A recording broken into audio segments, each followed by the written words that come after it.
देश की हाथरस जनपद की माननीय जिला अदालत में मेरा आना हुआ है और इसमें एक प्रकरण था 2 जुलाई 2024 को सिकंदरा राव में मानव मंगल मिलन सद्भावना समागम में जो साजिश षड्यंत्र के तहत जहरीला स्प्रे करके असामाजिक तत्वों ने भगदड़ मचाई थी, जिसकी वजह से 121 लोगों की मौत हुई थी। बहुत लोग हमारे घायल हुए, मरने वाले भी हमारे थे और उसके बाद FIR हुई जिसकी प्रोसीडिंग यहाँ चल रही है। और दुख यह है कि मारने का आरोप भी हमारे लोगों पर ही लगा। जो इसमें आज यहाँ 11 मुलजिम हैं, जिसमें 2 महिलाएं हैं, दोनों मंजू देवी यादव और मंजू हैं, और 9 मुलजिम हैं। इनमें एक मुलजिम जो उपेंद्र सिंह है, उपेंद्र यादव 2 जुलाई को यहाँ आए भी नहीं थे। वो नारायण शाकाहारी में आस्था रखते हैं, श्रद्धा रखते हैं, बस इतना। उसके बाद 2 जुलाई को वो शिकोहाबाद थे, यहाँ थे भी नहीं। इसलिए उनकी प्रोसीडिंग कर रहे हैं। जहां जहां वो थे हम CCTV फुटेज की रिकॉर्डिंग निकलवा रहे हैं,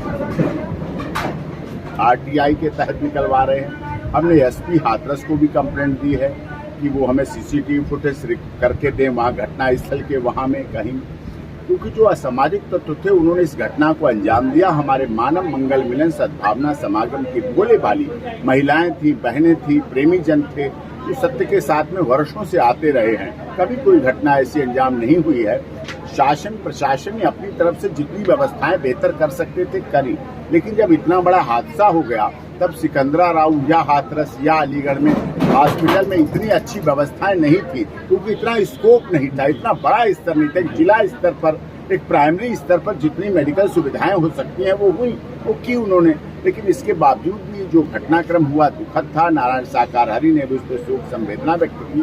और आज यहाँ जो भी 11 लोग हैं उनके परिवार वाले यहाँ आए हुए हैं, जो एक्यूज बना दिए गए हैं, तो वो भी सेवादार, किसी को प्रमुख बना दिया। इसीलिए मैंने इनकी सेवादारों की कोई अरेस्टिंग स्टे नहीं लगाई, कोई एंटीसिपेटरी बेल नहीं लगाई, कोई कहीं honourable high court supreme court नहीं गया, और मैंने इसी आधार पर इनको सरेंडर करा। आपको पता, देव प्रकाश मधुकर को दिल्ली बुलाकर इलाज करा रहा था, हमने उन्हें SIT को सौंप दिया।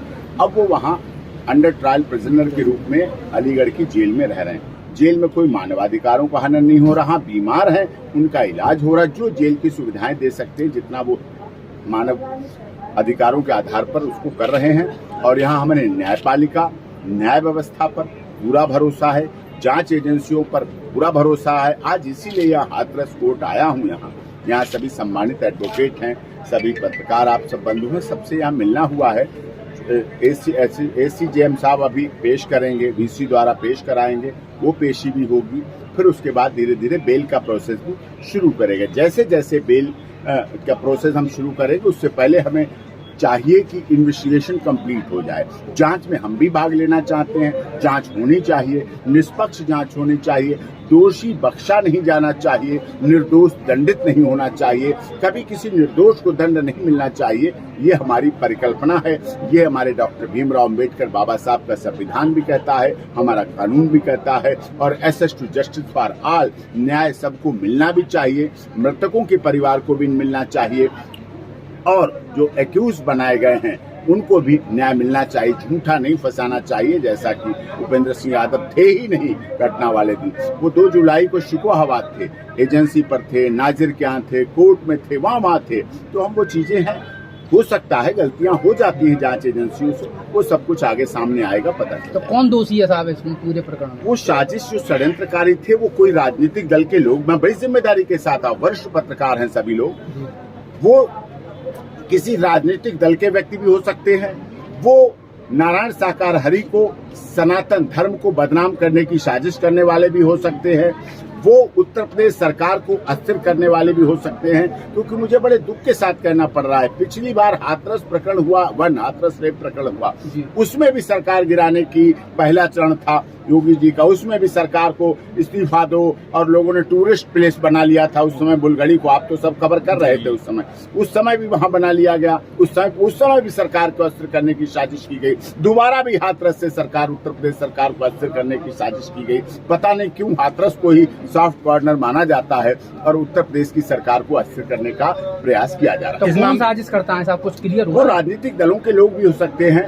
वो दूसरे धर्मावलंबी लोग हो सकते हैं, दूसरे धर्म के मानने वाले, उन्हें भी हो सकती है। वो भी हो सकते हैं जो सनातन धर्म को डेंगू, मलेरिया, HIV, एड्स कहते हैं, या रामचरितमानस को काल्पनिक कहते हैं, राम सेतु को काल्पनिक करते हैं, वो लोग भी हो सकते हैं। इस तरह के वो लोग हो यहाँ सकते के इतने दिनों बाद भी जांच एजेंसियां उन साजिशकर्ताओं को पकड़ने में नाकाम रही हैं, ऐसा नहीं मानते हैं आप? सरकार फेल है फिर इस मुद्दे पे सर? नहीं, CCTV फुटेज कलेक्ट कर रहे हैं, फेल नहीं। देखिए, दोषी बचता चला जा रहा है, भीड़ का लाभ उठाकर फायदा ले रहा है। साजिश रची, हमने आई विटनेस दिए हैं जिन्होंने देखा है।